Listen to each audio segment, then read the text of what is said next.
Sir, भारतीय मानक bureau का एक श्रृंखला सा मतलब चला हुआ है कि अलग अलग विभागों या अलग अलग उद्योग या सेक्शन के तहत जो है सो ये लोग कर रहे हैं जागरूकता अभियान। तो उसको आप किस तरह से देखते हैं जो अभी तक बाजार में नहीं हो पाया है, और उसमें इससे क्या संभावना बनती है कि क्या नहीं अच्छा नहीं, हो? बहुत अच्छा विषय है, पहले तो मैं कहूँगा। और बहुत सारी समस्याओं का समाधान ये जागरूकता से ही संपन्न हो सकता है। अच्छा प्रयास है। और इसमें जहाँ विभागीय लोग हैं, बड़े अधिकारी हैं, वहीं छात्रों को उसमें इन्वॉल्व किया गया है। यानी कि नई जनरेशन को साथ में जोड़ने का प्रयास किया गया है। मैं समझता हूँ कि इसके परिणाम अच्छे हो सकते हैं। और विशेषकर ये जल की शुद्धता को लेकर के ये मंथन यहाँ पर हो रहा है। तो जल जीवन है, जल है तो कल है, ये स्लोगन हम बोलते हैं, और ये वास्तविकता है। तो जल की शुद्धता पर ये जो गोष्ठी यहाँ पर हो रही है, जो मंथन यहाँ पर हो रहा है, इसके अच्छे परिणाम होंगे, ऐसा मेरा मानना है। मूल रूप से ये जितने भी जागरूकता अभियान हो रहे हैं वो ग्राहकों की समस्याओं को लेकर के हैं कि ग्राहक और जो व्यापारी वर्ग हैं उनके बीच कैसे तालमेल बिठाया जाए।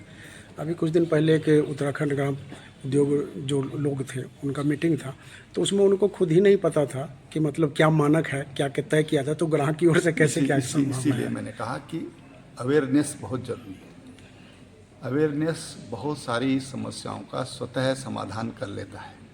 तो जितने ग्राहक अवेयर होंगे, उतनी इंडस्ट्री या वो लोग जो बिचौलिए होते हैं, जो नुकसान पहुंचाते हैं, संबंधों में खाई पैदा करते हैं, अविश्वास पैदा करते हैं, अगर अवेयरनेस होगी तो उसको दूर किया जा सकता है। ठीक है। जो आज का कार्यक्रम है किस परिप्रेक्ष्य में है और क्या मैसेज जनता को जा रहा है? देखिए, जैसा कि आप सभी लोग जानते हैं कि भारतीय मानक ब्यूरो विगत कई वर्षों से बड़े ही व्यापक स्तर पर जन जागरूकता कार्यक्रम हमारे जो विभिन्न हितधारक हैं, चाहे वो उपभोक्ता हों, चाहे औद्योगिक इकाइयां हों, चाहे आमजन हो, उनके बारे में कर रहा है। इसी सिलसिले में एक मानक मंथन की श्रृंखलाबद्ध हमने जो है कार्यक्रम आयोजन किए हैं। उनमें ही एक आज कार्यक्रम जो हमारा पेयजल है उससे संबंधित जो मानक है 16240 IS कोड उसको कहते हैं, जो कि हमारे घरों में वाटर प्यूरिफिकेशन सिस्टम जो आजकल हम लोग बहुत उपयोग में ला रहे हैं उससे संबंधित है। तो हमारा आज का उद्देश्य ये था कि इस मानक में जो भी हमारे बारीकियां हैं उससे संबंधित अगर कोई सुझाव हैं या उसमें कुछ जो पुनरीक्षण की संभावनाएं हैं, तो हमारे विभिन्न हितधारकों को आज हमने आमंत्रित किया। इसमें औद्योगिक इकाइयां भी जुड़ी हुई हैं, छात्र छात्राएं भी हैं, प्रयोगशाला प्रबंधन से जुड़े लोग भी हैं। वो अपने विचार रखेंगे और इस संगोष्ठी के जो अंत में जो भी विचार और जो मंथन के बाद जो अमृत निकलेगा उसके अनुरूप हम जो है इसमें जो भी अगर संशोधन की आवश्यकता है तो करेंगे। सर, एक सवाल ये है कि ग्राहक जो उपभोक्ता है वो सबसे ज़्यादा सफ़र करता है बिजली और पानी के लिए। खास करके पानी में ये होता है, पानी जब ठीक आ रहा है तो आ रहा है, नहीं उसके बाद उसके साथ कचरे भी आते हैं और वो ज़्यादा हानिकारक है। उसके लिए क्या? देखिए, वाकई में बहुत महत्वपूर्ण विषय है और जैसा मैंने आपको बताया, जो समस्त हमारे पास संसाधन है, पानी के जो स्रोत हैं, उसमें अगर आप देखिए पेयजल लायक जो है केवल 0.006% ही पानी है जो हमें उपलब्ध है। तो हमारे लिए और नितांत आवश्यकता है कि पानी की शुद्धता को समझकर पानी को संरक्षित किया जाए। आज जैसे आपने कहा कि ग्राहकों के पास ऐसे क्या समाधान है कि वो इस बात पर उनको जो है आत्मविश्वास हो कि जो भी पानी वो उपभोग कर रहे हैं वो सुरक्षित है, वो शुद्ध है। इसीलिए हमने जो विभिन्न प्रकार के आजकल जो होम अप्लायंसेस में वाटर प्यूरिफिकेशन मार्केट में उपलब्ध हैं, उनके मानक बनाए हैं। तो हम ये चाहते हैं कि जो आम उपभोक्ता है वो इस बात को सुनिश्चित करे कि पहली बात वो ISI सर्टिफाइड हो। ISI सर्टिफाइड है तो ये संभवतः उनको एक आइडिया लग जाता है कि उसकी जांच परख की गई है। पानी में मुख्यतः जो विशुद्धियां पाई जाती जो अशुद्धियां पाई जाती हैं, उनमें आप सोचिए सूक्ष्म जीव से संबंधित विभिन्न प्रकार के जो कण होते हैं वो बीमारियां पैदा करते हैं। कॉलेरा, डायरिया, टाइफाइड, ये सब पानी से ही होने वाली बीमारियां हैं। तो भारतीय मानक द्वारा जो सत्यापित ये वाटर प्यूरिफिकेशन सिस्टम है, इन सभी चीजों को ध्यान में रखता है और उसकी बाकायदा जांच करके ही उसको बाजार में लाया जाता है। तो मैं आशा करता हूँ कि आम उपभोक्ता भी इस मानक की उपयोगिता को समझे और ISI certified water purification system ही खरीदे। वाटर प्यूरिफिकेशन तो ठीक है सर, जैसे कनेक्शन हम लेते हैं, पानी का कनेक्शन लेते हैं और जो भी पाइप से कनेक्ट किया जाता है, तो क्या उस पाइप का भी मानक तय है? क्योंकि उसमें भी तो गंदगी आती है उस देखिए, पाइप जो से। पब्लिक यूटिलिटीज वाटर यूटिलिटीज द्वारा जो पानी डोमेस्टिक सप्लाई में आता है, जितने भी जल संस्थान हैं उनको भी हम लोगों ने अपने कार्यक्रमों के माध्यम से जागरूक किया है कि पाइप ड्रिंकिंग वाटर उनके अलग मानक हैं। आज का विषय तो हम जो है आरओ वाटर प्यूरिफिकेशन सिस्टम पे कर रहे हैं, लेकिन उनके लिए पाइप ड्रिंकिंग वाटर के लिए अलग मानक है। इवन उसका तो हमने एक व्यवस्था का मानक बनाया IS 17482, इसको हम कहते हैं कि pipe drinking water management system. तो हमारा समग्र देश में ये प्रयास चल रहा है कि जितने भी जल संस्थान या वाटर यूटिलिटीज़ हैं वो इसका सर्टिफिकेशन BIS से लें। तो उसमें वो सारी बारीकियां जो आप बता रहे हैं कि जहाँ पर पानी का शोधन हो रहा है, जहाँ पर उसकी वही जो अशुद्धियाँ उसको हटाया जाता है, वहाँ से लेकर और आपके घर तक जो पाइपलाइन से सप्लाई हो रही है वो पाइपलाइन भी मानकीकृत हो, उसके बीच में कहीं पे भी लीकेजेस ना हो जिससे कि विभिन्न प्रकार के जो है प्रदूषण उसमें आ। तो इन सब चीज़ों को ध्यान में रखते हुए हम लोगों ने विभिन्न स्तर पर मानक बनाए हैं। यहाँ तक कि आपके घर में जिस नलके से पानी आप लेते हैं उसका भी मानक भारतीय मानक ब्यूरो ने बनाया है। तो ये सरकारी स्तर पर अगर हम कहें तो विभागों को हम सचेत कर रहे हैं कि कृपया कर कर मुख्यतः जहाँ पर भी भारतीय मानक है उसको ही अनुपालन करते हुए उससे सत्यापित उत्पादों को ही खरीदा जाए और उन्हीं को इंस्टॉल किया जाए वाटर यूटिलिटी सिस्टम में।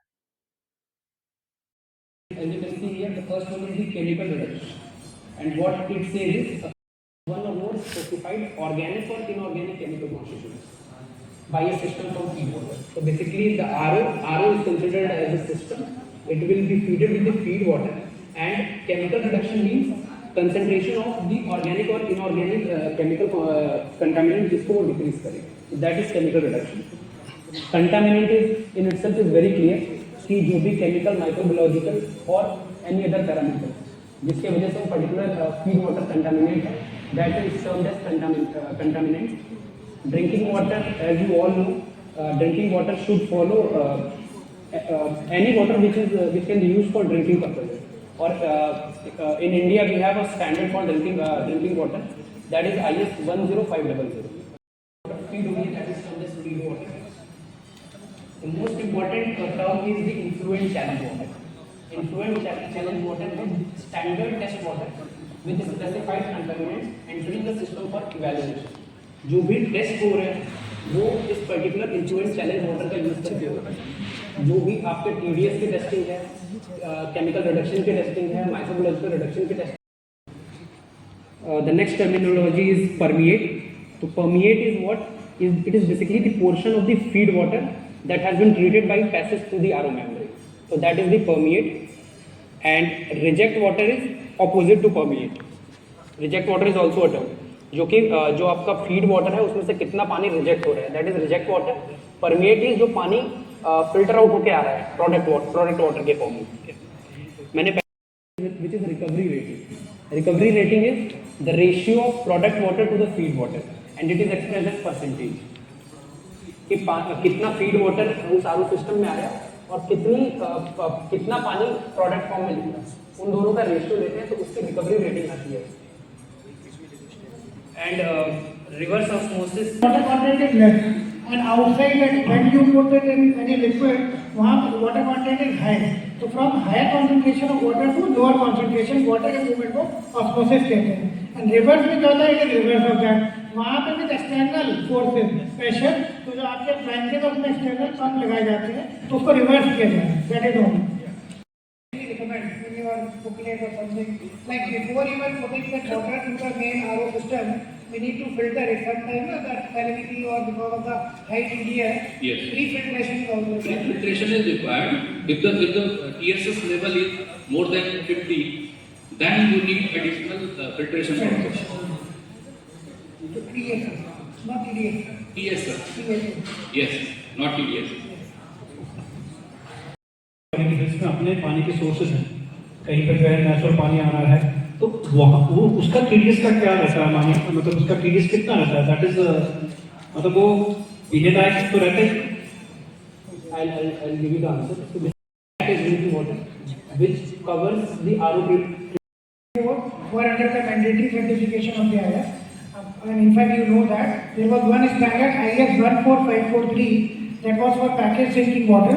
Another one was for limited up to 750 mg per liter. In this packaged drinking water, it is for 500 mg per liter. So this is the maximum TDS which is allowed under that category of water. There is another standard for the potable drinking water, that is IS 10500. Here also 500 mg per liter is the TDS requirement. So what the question of yours was कि जो natural हमारे strain है वो सब आ रहे हैं, हम लोग जो लाइसेंस देते थे और अभी भी दे रहे हैं कुछ स्टूडेंट्स को, तो अगर वो नेचुरल वाटर पे ले रहे हैं तो TDS लेवल 750 तक का एक्सेप्टेबल है. अगर वो उसको रिफाइन करते हैं, क्योंकि obviously when we talk about the package drinking water that includes this RO filtration also, so it up TDS is drastically brought down to a level which is somehow, जैसे madam ने बोला था कि अगर zero कर देंगे तो it is of no use consuming water because it's not going to help you in your health. So एक limited amount of TDS maintain किया जाता है. There is a another additional process which we call as remineralization. So you bring it down to zero, then you add potassium, magnesium, whatever essential elements you think are required for our body and for our health. तो उसको हम boost करते हैं अलग से, TDS level फिर बढ़ जाता है. But that again according to the standard should be below 500 in packaged drinking water, in natural 750 ml.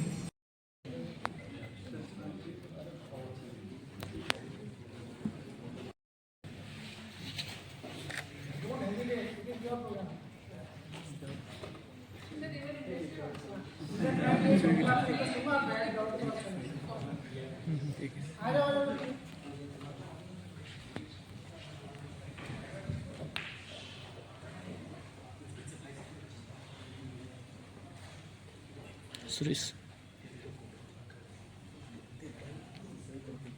है हमारे पास, आप ही के स्टूडेंट गए हैं, जाओ आप आगे बैठ जाओ.